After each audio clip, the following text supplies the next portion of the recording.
आज मैं आपको पढ़ाने वाला हूँ एरोमेटिक कंपाउंड। ओके, और मोस्ट इंपोर्टेंट क्वेश्चन मैंने लिया है, ये जे नीट दोनों का है। ओके, देखिए बेटा, एरोमेटिक कंपाउंड इन तीनों में से आपसे अगर गिवन है, ओके, तो ये कंपाउंड, ये कंपाउंड, ये कंपाउंड, इनमें दो कंपाउंड कोई भी है वो सेम है, लेकिन एक कंपाउंड बेटा इसमें से अलग है। ओके बेटा, इसमें अंदर की तरफ हाइड्रोजन है, इसमें दिखाया नहीं है हाइड्रोजन, लेकिन इसमें किधर है, above the plane hydrogen. Okay, तो अगर मैं इसको एक बार आपको इससे दिखाता हूं, ठीक है, देखिए हम एरोमेटिसिटी कैसे पढ़ते हैं बच्चों, कि हमारे पास 4n+2 5 इलेक्ट्रॉन होना चाहिए। बेटा 1 2 3 4 5, तो इसका मतलब 10 pi electron, 1 2 3 4 5 10 pi electron, 1 2 3 4 5 10 pi electron.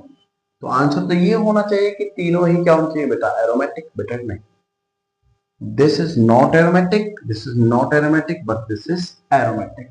इसका रीजन देखिए बच्चों क्या है, क्योंकि हमें क्या बेटा, कि ये जो बॉन्ड दिए गए हैं, है ना, अगर ये बिलो द प्लेन है, जैसे हम कहें कि दिस मॉलिक्यूल, दिस, अगर इस मॉलिक्यूल में, ये मॉलिक्यूल आपको दिख रहा है 7 बेटा, देखो।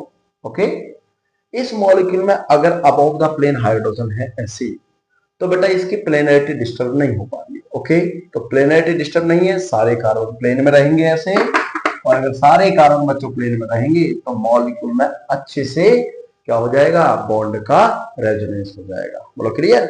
लेकिन बेटा अगर ये हाइड्रोजन हमारे बिलो द प्लेन हमें दिख जाए ऐसी, ऐसे बच्चों, this is the below the plane. Okay, तो प्लेनरिटी क्या होगी बेटा, डिस्टर्ब होगी, दिस इज रिपल्सन, और रिपल्सन की वजह से मॉलिक्यूल आउट ऑफ प्लेन। देखो कैसा दिख रहा है, समझ में आया। इस तरीके से मॉलिक्यूल क्या हो गया, ट्विस्टिंग होगी बेटा।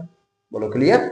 और ट्विस्टिंग हो गई तो मॉलिक्यूल तो प्लेन से बाहर चला गया, और मॉलिक्यूल अगर प्लेन से बाहर गया बच्चों तो मॉलिक्यूल आर नॉट एरोमेटिक। तो हम कहेंगे this is not aromatic, this is not aromatic, this aromatic.